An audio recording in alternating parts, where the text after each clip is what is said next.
Hello guys, welcome to my channel the Bong couple story. আজকে ব্লগটা একটু অন্যরকম, কারণ আজকে আমরা যাচ্ছি ঘুরতে। কোথায় ঘুরতে যাচ্ছি তোমরা তো যেতে যেতেই বুঝতে পারবে কোথায় যাচ্ছি। তো এখন আমি অফিস থেকে বাড়ি ফিরছিলাম, আমার সকালে অফিস ছিল। অফিস থেকে বাড়ি ফিরে কোনোরকম প্যাকিং করে আমরা চলে এসেছি এখন স্টেশনে। বেশি লাগেজ হয়নি, কিছু কম লাগেজই হয়েছে। আর এটা কোন স্টেশন যারা চেনো তারা হয়তো বুঝতে পারবে, তাও তোমাদের বলে দিচ্ছি, এটা হলো বাঘাযতীন স্টেশন, যেখান থেকে লোকাল ধরে আমরা যাব পরবর্তী স্টেশনে।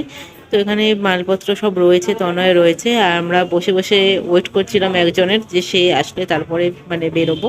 তো এখান থেকে লোকাল ট্রেনগুলো যাচ্ছিলো ডায়মন্ড হারবার, ক্যানিংয়ের সাইডে। আর হ্যাঁ, আমার ভয়েস ওভার দেওয়ার সময় তোমরা অনেক আওয়াজ শুনতে পাবে, কারণ আমি হাই রোডের উপরে রয়েছি, তো এই আওয়াজগুলো একটু আসবে, কিছু করার নেই। আর আমি উপায়নদা আর তনয় উঠে গেছি লোকাল ট্রেনে, হয়তো এবার বুঝতেই পারছো যে আমরা কোথায় যাচ্ছি। তো যাই হোক, তোমাদের তাও বলে দিচ্ছি যে আমরা শিয়ালদা স্টেশন পৌঁছালাম। শিয়ালদা তখন বাজে হলো 9:56, আমাদের ট্রেন ছিল 10:30টায়। আর আমরা কোথায় যাচ্ছি তোমাদের এখন বলে দিই। আমরা যাচ্ছি হলো বালুরঘাট। বালুরঘাট মানে হলো পিউর বাড়ি, মানে পিউর বাপের বাড়ি, ঘন্টুর মামা বাড়ি। তো আমরা সেখানেই যাচ্ছিলাম। প্ল্যাটফর্মে ট্রেন দিয়ে দিয়েছিল, তো আমরা প্ল্যাটফর্ম থেকে এগোচ্ছিলাম এই ট্রেনটাতে, যেটা একদম ডিরেক্ট বালুরঘাট যাবে। বালুরঘাট যাওয়ার ট্রেন আগে কখনো ছিল না। উপায়নদা যা বললো, জানুয়ারি মাসেই ফার্স্ট ট্রেনটা উদ্বোধন হয়েছে। তো আমাদের মানে প্রথমবার এখান থেকে বালুরঘাট যাওয়া। তো ট্রেনটা খুবই পরিষ্কার পরিচ্ছন্ন ছিল, মানে আর এসি তে ছিল, কিন্তু তাও কনফার্ম হয়ে গেছিলো। আর পুরী ট্রেনটা খুবই সুন্দর, মানে পুরী ট্রেন যেরকম ছিল আমাদের এসি কম্পার্টমেন্ট, তো এটাও সেরকমই ছিল। তো তনয় তো এসি পেয়ে খুব খুশি। ট্রেনে আমরা উঠে গেছিলাম, আর ট্রেন চলাও শুরু করে দিয়েছিল। আমাদের যেটা ছিল একটা সাইড আপার ছিল, একটা মিডল ছিল, আর একটা আপার ছিল। তো তনয় সাইড আপারটা নিয়েছিল। আমার এই আপারটা হলে সুবিধা হয়, কারণ এই দিক দিয়ে তনয় আর আমি দিক থাকলে জিগজ্যাগ করে দুজন দুজনের দিকে খেয়াল রাখতে পারি। আর উপায়নদা মিডলে ছিল। তো যাই হোক, আমরা এখন একটু ওয়েব সিরিজ দেখছিলাম, আর এখানে এই লাইটটা দেওয়া রয়েছে, এটা খুব মজা লাগছিল আমার। তো তনয়কেও দেখালাম, আর তনয়কে বললাম যে তোমার দিকেও একটা সুইচ আছে ওই পাশটায়। তো তনয় ওটা জ্বালাচ্ছিল, জ্বালিয়ে খুব মজা পেয়েছে ছেলে আর কি। তো ওর খুব ভালো লাগছিলো, ওয়েব সিরিজ দেখছিলো বসে বসে। তো তারপরে তো ঘুমিয়ে পড়েছি, আর একদম সকালে উঠেছি প্রায় 6টার সময়। 6:30টার সময় উঠে ওয়াশরুমে গেলাম। তারপরে এখান থেকে সিনারিটা মানে ভিউটা খুব ভালো লাগছিলো আর কি। সৌন্দর্য আলাদা রকমের, আর যেরকম পুরীতে আসার সময় যেরকম ছিল সেই রকম ভিউটাই তনয় বলছে দেখো একই রকমই লাগছে। আমি বললাম হ্যাঁ, খুবই সুন্দরই লাগছে। তো যাই হোক, তারপরে ওখান থেকে অ্যাট লাস্ট পৌঁছালাম বালুরঘাট স্টেশনে। এখানে আমাদের ট্রেন নামিয়েছিল, আর যেদিকে দাঁড়িয়েছিলাম সেই দিকেই প্ল্যাটফর্ম দিয়েছিল। তো সেখান থেকে আমরা বেরোলাম। সেখান থেকে বেরিয়ে আমরা ধরলাম হলো টোটো, কারণ ওখান থেকে টোটো রিজার্ভ করে যেতে হয়, আর নয়তো ভাড়া করে যেতে হয়। তো আমরা রিজার্ভ করি। আর এখানে ঘন্টু আমার সাথে ভিও দিচ্ছে, তোমরা শুনতেই পাচ্ছ ওর আওয়াজ। আমার কোলে বসে রয়েছে যখন আমি ভিও দিচ্ছিলাম। এই যে করেই যাচ্ছে, কারণ আমাদেরও ভিডিওতে দেখতে পাচ্ছে, আর ওখান থেকে ভিডিওটা দেখছে।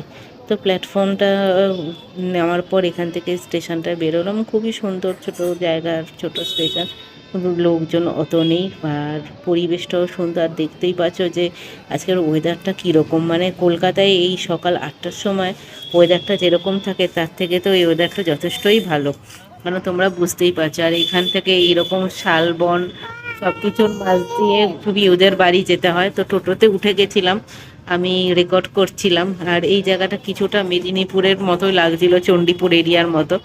তনয়কে বলছিলামও সেটা, তনয় বললো যে হ্যাঁ মোটামুটি একই। তো ওখান থেকে দেখতে দেখতে যেতে যেতে আমরা পৌঁছাচ্ছিলাম। আর একটু আগিয়ে গিয়ে মেন রোড পড়ে। তো উপায়নদা বললো যে অন্য রাস্তা দিয়ে আমাদের নিয়ে যাচ্ছে, উপায়নদা যায় অন্য দিক থেকে।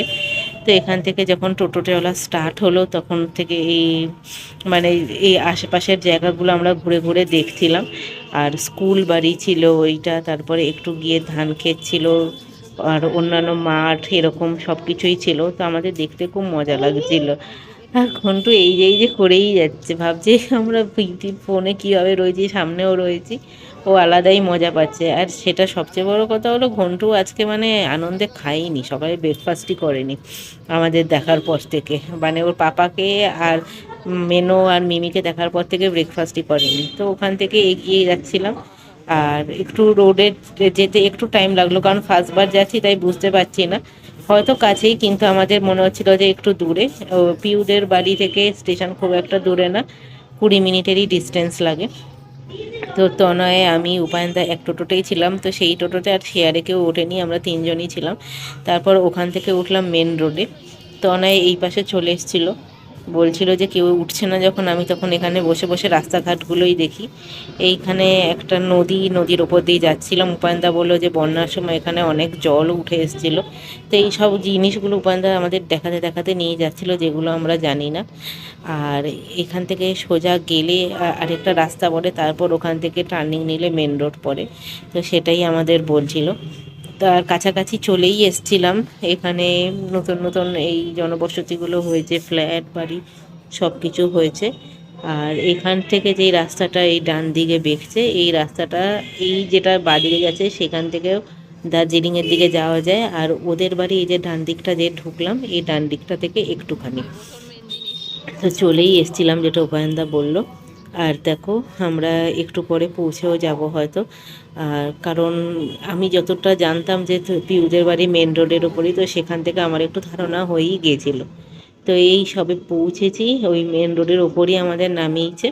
একটু এগিয়ে গিয়ে তনয় ব্যাগ ট্যাগ সব নামাচ্ছিল, উপায়নদাও নেমে গেছিলো। আর পিউ তখন বাড়িতে ছিল না, পিউ বাজারে গিয়েছিল। ঘন্টু আর কাকিমাই ছিল শুধু ঘরে। তো আমরা এই নিজেরাই ঢুকলাম, কিন্তু ওদের বাড়ি মেন রোডের ওপর হলেও খুব সেফ, কারণ বাড়িতে বাইরের লোকজন কেউই সেরকম আসে না। তো আমরা গেট খুলে ঢুকলাম। ঘন্টুর জামা কাপড় এখানে মেলা ছিল, তো সেখান থেকে তো আমার আইডিয়া আগেই হয়ে গেছিলো যে এটাই ঘন্টুর মামা বাড়ি। তো ওখান থেকে উঠলাম আর কি, ঘরে ঢুকলাম। আর এই যে মেন রোডের ওপর থেকে সব মানে টোটোগুলো চলছে, এখান থেকেই বাস যাতায়াত করে। খুবই সুন্দর পজিশনে তোমার বাড়িটা বলতে গেলে। তারপর ঘন্টুকে খুঁজছিলাম আমি, কোথায় রয়েছে ঘন্টু। তনয় ওই ঘরে খুঁজতে গেছিলো। আর আমি ঘন্টুর আওয়াজ পেয়ে গেছিলাম, কারণ আমাদের আওয়াজ শুনেই, গলার আওয়াজ শুনেই ঘন্টু উঠে গিয়েছিল। তো এই একটা ঘর, আর ওই ঘরটা, ওইদিকে রান্নাঘর। কাকিমা বললো যে ঘন্টু এই ঘরে ঘুমাচ্ছে।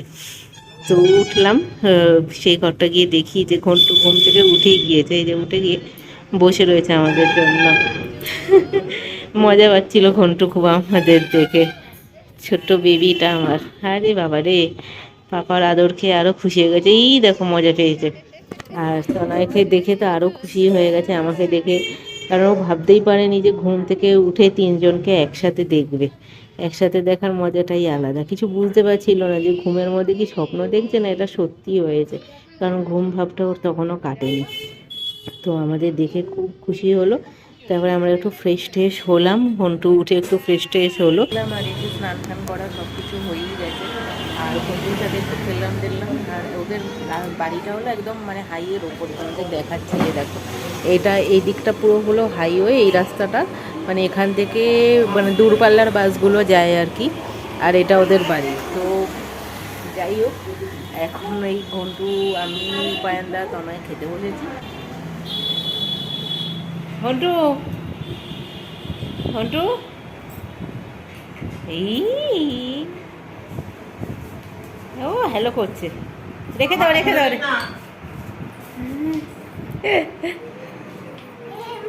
হ্যাঁ মা, কথা বলো। ওইদিকে যায় না, আসো আসো আসো আসো আসো। ওই ব্রেকফাস্টের পর দিয়ে মানে স্নান করে তো ব্রেকফাস্টটা করেছি, তারপরে দিয়ে কখন ঘুরিয়ে পড়েছি আর কখন ঘুরেছি তার কোনো হিসেব নেই। শরীর এমনি টায়ার্ড ছিল, আর ট্রেন জার্নি কালকে মানে ট্রেনে অতটা ভালো ঘুম হয়নি। মানে মনে হয় যে এখনই চলে এসছে, এখনই চলে এসছে মনে হলো ঘুম হয়। আমি উঠে তনয়দের জাগিয়েছি। তো এই ঘুমটা হলো, ঘুমের পরেই লাঞ্চ করলাম। লাঞ্চের মেনুতে ছিল ভাত, ডাল, মাটনের ঝোল আর দই। ওই খেয়ে অবস্থাটা আরও খারাপ, আরও ঘুম পাচ্ছে। তো বিকালে দেখি যাবো কোথাও একটা, তো পিউ বললো নিয়ে যাবে। আর তনয় আজকে যেতে চাইছে না, ও আজকে একটু রেস্ট নিতে চাইছে। সেও রেস্ট নিই, আমি আর পিউ আর ফটো না হয়ে যাব। আজকের জন্য ব্লগটা এখানে রাখছি। দেখা হবে নেক্সট ব্লগে, নেক্সট একটা অন্য মানে এই যেখানে ঘুরতে যাচ্ছি সেই টপিক নিয়ে ব্লগ আনবো। আজকের এই ব্লগটা এখানে শেষ করছি। যারা যারা চ্যানেলটা সাবস্ক্রাইব করবে তারা চ্যানেলটা অবশ্যই সাবস্ক্রাইব করো, আর সাবস্ক্রাইব করো, আর লাইক কমেন্ট শেয়ার অবশ্যই করো। দেখা হবে নেক্সট ব্লগে, ততক্ষণ জন্য ভালো থেকো, সুস্থ থেকো।